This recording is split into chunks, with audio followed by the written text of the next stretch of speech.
Hi అండి, అందరూ నమస్కారం. నేను మీ Venugopal Reddy from Josh innovations private limited, Josh institute of foreign languages, Edunine career guidance సంయుక్తంగా విద్యార్థుల కోసమైనటువంటి అనేక వీడియోస్ మనం చేస్తున్నాం. ఇందులో భాగంగా ఈరోజు తెలంగాణ రాష్ట్రంలో భారీ స్థాయిలో ఫీజుల పెంపుకి రంగం అయితే సిద్ధమైంది. సో ప్రభుత్వ అధినేత, అదేవిధంగా ఉన్నత విద్యాశాఖ మంత్రి అయినటువంటి రేవంత్ రెడ్డి గారు, అదేవిధంగా టీఎఫ్ఆర్సీ చూస్తున్నటువంటి జస్టిస్ గోపాల్ రెడ్డి గారు, వీళ్ళందరూ కూడా, అదేవిధంగా మన higher education chairman, higher education council chairman అయినటువంటి బాలకృష్ణారెడ్డి గారు, అదేవిధంగా యోగితా రాణా మేడం, అదేవిధంగా మన దేవసేన మేడం, వీళ్ళందరూ ఎవరైతే పెద్ద స్థాయి వ్యక్తులు, కీలకమైనటువంటి వ్యక్తులు, అదేవిధంగా జేఎన్టీయూ వీసీ, వీళ్ళందరూ కూడా దీంట్లో యాక్చువల్గా స్టేక్ హోల్డర్స్ అని చెప్పాలి, లేకపోతే డెసిషన్ మేకర్స్. మొత్తం ఈ 6 మెంబర్స్ ఎవరైతే ఉన్నారో, these are the 6 key members ఈ ఎడ్యుకేషన్ ఫీకి సంబంధించినటువంటి విషయంలో. అయితే అసలు ఫీజులు అసలు ఏ స్థాయిలో పెరిగినాయి, అసలు ఏం జరగబోతుంది? ఇప్పుడు కంపారిజన్ ఏంటంటే, ప్రభుత్వం డైలమాలో ఉంది. ఎటువంటి డైలమాలో ఉందంటే, తెలంగాణ ప్రభుత్వం TS government versus engineering colleges and TFRC, ముగ్గురు ఉన్నారనమాట ఇక్కడ. తెలంగాణలో ఎవ్రీ 3 ఇయర్స్కి ఒకసారి బ్లాక్ పీరియడ్ అంటారు. ఎవ్రీ 3 ఇయర్స్కి ఒకసారి ఫీజులు అనేవి అప్డేట్ అవుతాయి. సో ఈ ఆ బ్లాక్ పీరియడ్ వచ్చేసి ఇప్పుడు నడిచేటువంటి బ్లాక్ పీరియడ్ 2025 to 2028 వరకు దీన్ని బ్లాక్ పీరియడ్ అంటారు. ఈ బ్లాక్ పీరియడ్కి సంబంధించినటువంటి ఫీజుల యొక్క ఫైనలైజేషన్కి సంబంధించి జనరల్గా ఈ ప్రాసెస్ ఎలా ఉంటుందంటే, కాలేజీలో వాళ్ళందరూ ఇంత కట్టకట్టుకుంటారు అనమాట. ప్రతి ఒక్కరు ఒక సీఎన్ అపాయింట్మెంట్ చేసుకుంటారు. మా దగ్గర ఇంత ఖర్చులు ఉన్నాయి, ఇంత ఎక్కువ ఖర్చు అవుతుంది, మేము ఇంతమంది శాలరీస్ ఇస్తున్నాం, ప్లేస్మెంట్స్ కోసం ఇంత ఖర్చు పెడుతున్నాం, ఇన్ఫ్రాస్ట్రక్చర్ కోసం ఇంత ఖర్చు పెడుతున్నాం, R&D కోసం ఇంత ఖర్చు పెడుతున్నాం. ఈ ఖర్చులన్నీ లెక్కలు రాసుకొని సీఏ దగ్గర, అన్ని దొంగ లెక్కలే, ఇదే లెక్కలన్నీ రాయించుకొని సీఏ చేత ముద్ర వేయించుకొని తీసుకెళ్లేసి టీఎఫ్ఆర్సీలో సబ్మిట్ చేస్తారు. మొత్తం 8 రోజులు హీరింగ్ నడిచింది. 8 రోజుల హీరింగ్ అంటే జనరల్గా ఎప్పుడైనా టీఎఫ్ఆర్సీకి ఎవరు ఉంటారంటే జడ్జి ఉంటారనమాట. ప్రస్తుతానికి వచ్చేసి గోపాల్ రెడ్డి సార్ ఉన్నారు.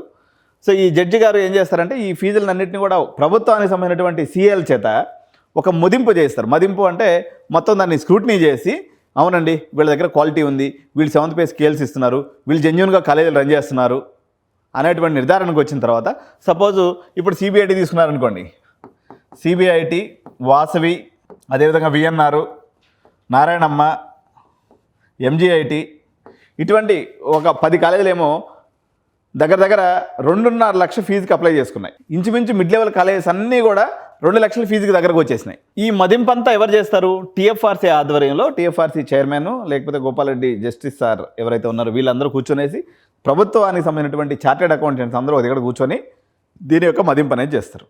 అయితే ఒక పెద్ద దుమారం రేగింది ఈ మధ్య. ఈ చార్టెడ్ అకౌంటెంట్స్ ఎవరైతే ప్రభుత్వానికి మదింపు చేస్తారో, ఆ చార్టెడ్ అకౌంటెంట్స్నే మళ్ళీ కాలేజీ వాళ్ళు కూడా హైర్ చేసుకునేసి ఇద్దరు కొమ్మకి అయిపోయేసి ఫీజులు పెంచేస్తారని చెప్పేసి గుసగుసలు వచ్చినాయి. దీంతో కోపోద్రిక్తుడైనటువంటి మన ముఖ్యమంత్రి గారు వీళ్ళందరినీ పిలిచి, ఇట్లా కాదు, ఇంత ఫీజులు పెంచితే మన ప్రభుత్వానికి చెడ్డ పేరు వస్తుంది, దీని మీద మళ్ళీ ఎక్సర్సైజ్ చేయండి అని చెప్పేసి ఒక ఆదేశాన్ని ఇవ్వడం అయితే జరిగింది. సార్ ఆల్రెడీ ఇది మొత్తం ఎక్సర్సైజ్ అంతా కంప్లీట్ అయిపోయింది, ఇది లేట్ అయిపోయిందంటే మన కౌన్సిలింగ్ లేట్ అయిపోద్దని చెప్పేసి ప్రభుత్వ అధికారులు, అదేవిధంగా టీఎఫ్ఆర్సీకి సంబంధించినటువంటి పెద్దవారందరూ కూడా విజ్ఞప్తి చేస్తే, నిన్న అయినటువంటి రివ్యూ మీటింగ్లో సీఎం గారు లేకపోతే ఎడ్యుకేషన్ మినిస్టర్ ఏమన్నారంటే, యాక్చువల్గా మన కేసీఆర్ గారు ముఖ్యమంత్రి అయినప్పుడు, అంటే తెలంగాణ రాష్ట్రం ఏర్పడిన తర్వాత కేసీఆర్ గారు ముఖ్యమంత్రి అయినప్పుడు అప్పుడు ఒక టాస్క్ ఫోర్స్ అనే ఉదాహరణ వేశారండి. టాస్క్ ఫోర్స్ అంటే మొత్తం పోలీసు వాళ్ళు వచ్చేస్తారనమాట. ఏసీపీలు, డీసీపీలు, ఎస్పీలు అందరూ వచ్చేసి కాలేజీల మీద పడి టేబుల్ పట్టుకొని కొలిసి, మీ దగ్గర అది లేదు ఇది లేదని హడావుడి నడిచింది. దామోదర్ రాజనరసింహ గారు తెలంగాణ గవర్నమెంట్ ఫామ్ అయినప్పుడు మొట్టమొదటి ఉన్నత విద్యాశాఖ మంత్రి దామోదర్ రాజనరసింహ ఆయన అనమాట. ఆయన ఆధ్వర్యంలో ఈ టాస్క్ ఫోర్స్ అనేది వేయడం జరిగింది. ఇప్పుడు రేవంత్ అన్న గారు ఏమంటారంటే, ఆ టాస్క్ ఫోర్స్ యొక్క నివేదిక కూడా బయటికి తీయండి, నిజంగా వీళ్ళు పంపించినటువంటి ఈ సోకాల్డ్ ఈ యొక్క నివేదికలు ఏదైతే ఉన్నాయో ఇవన్నీ పర్ఫెక్ట్గా ఉన్నాయనేది మీరు ఎలా నిర్ధారణ చేసుకుంటారు? జస్ట్ 8 రోజులు ఇవన్నీ ఎట్లా నిర్ధారణ చేశారు అని చెప్పేసి కొత్త క్వశ్చన్లన్నీ ప్రభుత్వ అధికారులని, అదేవిధంగా టీఎఫ్ఆర్సీ వారిని కూడా అడిగినట్టుగా విశ్వసనీయ వర్గాలు పోగొట్ట. అయితే అల్టిమేట్గా ఏం జరగవచ్చు, కానీ టీఎఫ్ఆర్సీ అధికారులు అయితే చాలా గట్టిగా, మేమైతే కరెక్ట్గా స్క్రూటినీ చేశాం సార్, మొత్తం ఇది పర్ఫెక్ట్ ఉంది, దీన్ని ఆమోదించడమే మంచిదనేసి వీళ్ళ వర్షన్. ప్రభుత్వ వర్షన్ ఏంటంటే, ఇంతగానో ఫీజులు పెరిగిపోతే అఫోర్డబిలిటీ వెళ్ళిపోతుంది. అఫోర్డబిలిటీతో పాటు ప్రభుత్వానికి ఇంకొన్ని ఇబ్బందులు కూడా ఉన్నాయి. ఉదాహరణకి సిబిఐటీలో ఒక ఓసీబీసీ స్టూడెంట్కి బిలో 10,000 లోపు ర్యాంక్ వచ్చిన వాళ్ళు ఉంటారు. వీళ్ళందరికీ 2.5 లక్షలు అయితే 2.5 లక్షలు రీయింబర్స్మెంట్ ఇవ్వాలా. వాళ్ళు ఫీజు రీయింబర్స్మెంట్ కానీ అర్హులైతే 2.5 lakhs ఇవ్వాలన్నమాట. అడిషనల్గా ప్రభుత్వం మీద భారం పడుతుంది. సో దీంతో ప్రభుత్వం ఇప్పుడున్నటువంటి తెలంగాణ ఖజానా ఆల్మోస్ట్ ఖాళీగా ఉన్నటువంటి పరిస్థితుల్లో మళ్ళీ ఫీజు రీయింబర్స్ మీద డబ్బులు పెట్టేటువంటి పరిస్థితి లేదు. ఒకవైపు నుంచి ఇంకొక మేజర్ సమస్య కాలేజీ యాజమాన్యాలకి అదేవిధంగా తెలంగాణ ప్రభుత్వానికి మధ్య కార్చిచ్చులాగా రగులుతూ ఉంది. అదేంటంటే ఫీజు రీయింబర్స్మెంట్ సమస్య. దగ్గర 1000 కోట్లు తెలంగాణ ప్రభుత్వం కాలేజీలకు బాకీ ఉంది. దాన్ని ఇవ్వమంటే ప్రభుత్వం ఇచ్చేటువంటి పరిస్థితులు లేదు. ఇవ్వాలనున్నా ఇవ్వలేరు, ఎందుకంటే బడ్జెట్ లేదు, అక్కడ ఖజానా లేదు. చాలా కాలేజీలు జీతాలు ఇవ్వలేనటువంటి పరిస్థితిలో ఒకవైపున ఇబ్బంది పడుతున్నటువంటి పరిస్థితి ఉంది. కాబట్టి ఇప్పుడు ఈ ఫీజులు పెంచితే లాభమా నష్టం అనేటువంటి చర్చ కూడా నడుస్తుంది. ఇంజనీరింగ్ కాలేజీల విషయం చూద్దాం.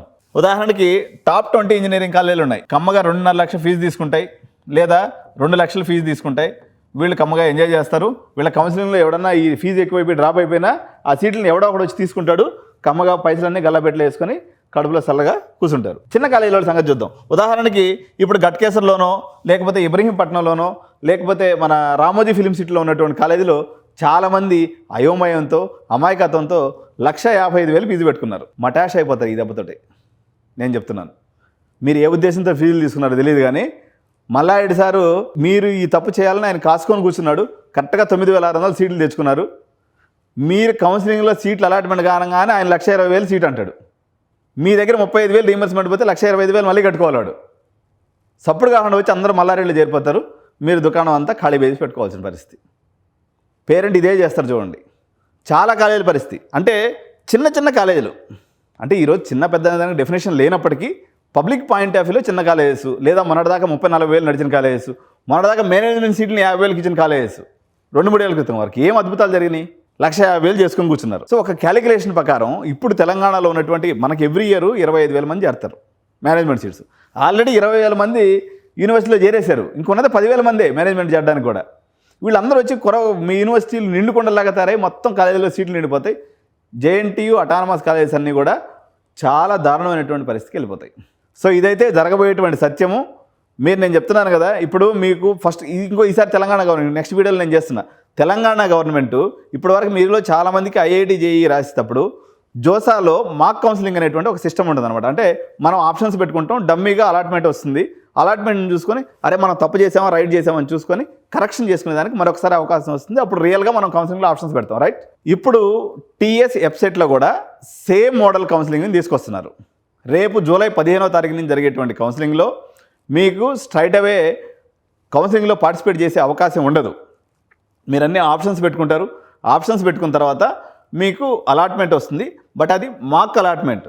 ఇది ఎంత మేలు చేసేటువంటి విషయం అంటే ఎవ్రీ ఇయర్ గత 20 ఏళ్ళలో నేను చూస్తున్నాను అనమాట. అంటే ఫిజికల్ కౌన్సిలింగ్ ఉండేది, దాని తర్వాత కొన్ని ఏళ్ళ పాటు ఇప్పుడు ఆన్లైన్ కౌన్సిలింగే దగ్గర 10-12 ఏళ్ళు అవుతుంది. ఈ 12 ఏళ్ళలో మేము చూసింది ఏంటంటే బాగా టాపర్స్ అయినటువంటి విద్యార్థులు వాళ్ళ తల్లిదండ్రులు కొన్ని విచిత్రమైన ఆలోచనలు కలిగి ఉంటారనమాట. ఆడికి 10,000 ర్యాంక్ వచ్చి ఉంటుంది. జనరల్గా చెప్తాను ఎగ్జాంపుల్. సార్ నాకు కంపల్సరీగా సిబిఐటీలో సీట్ వచ్చేస్తుంది సార్, నేను ఓన్లీ సిబిఐటీ వాసవి ఏనా చెప్తా, జనరల్ సిఎస్సి పెట్టుకుంటాను సార్, నాకు కన్ఫర్మ్ వస్తుంది సార్ సీట్ అంటాడు. తుస్సును పోద్దాడిది. వేరే వాళ్ళందరూ వచ్చి ఖర్చు వేసుకుంటారు. వీడు వచ్చేసి మళ్ళీ లాస్ట్కి మల్లారెడ్డిలోనూ పుల్లారెడ్డిలోనూ చదువుకోవాల్సి వస్తుంది. ఇది ఎవ్రీ ఇయర్ జరిగేది.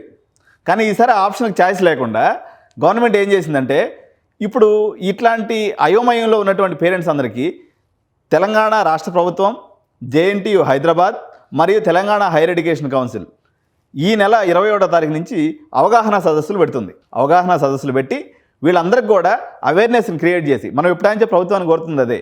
ఇప్పుడు కౌన్సిలర్గా మేము 10,000 తీసుకుంటామని చెప్పిన సేపు నా మీద పడి మొత్తుకుంటారు తప్ప ఈ 10,000 తీసుకుని నేను ఎన్ని రకాల సర్వీస్ ఇస్తున్నాను, ఎంత వాల్యూ ఎడిషన్ చేస్తున్నాను అనేది జనరల్గా తెలియదు. మీకు రానటువంటి వాళ్ళకి తెలియదు, వచ్చిన వాళ్ళకి తెలుస్తుంది. ఇప్పుడు మీకు సిఎస్సికి, ఏఎంఎల్కి, సిఎస్సి ఏఎంఎల్కి, ఏఐడిఎస్కి తేడా తెలిగిపోయా.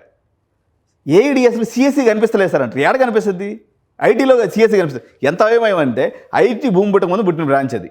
దాంట్లో సిఎస్సి లేదని ఐటీ పెట్టుకోవడం మానేస్తున్నారు జనాలు. అందుకని ఐటీ కాలేజీలన్నీ మూసేసారు. ఐటీ సీట్లు మొత్తం పీకి పడేసి అందరూ వాళ్ళు కూడా సిఎస్సి చేసుకున్నారు. కాబట్టి ఈ అయోమయం ఏదర్ డబ్బు లేనటువంటి వాళ్ళు, డబ్బులు ఇబ్బంది ఉన్నటువంటి వాళ్ళు, ప్రభుత్వ ఆధ్వర్యంలో నడిచేటువంటి అవగాహన కార్యక్రమానికి అటెండ్ కాండి.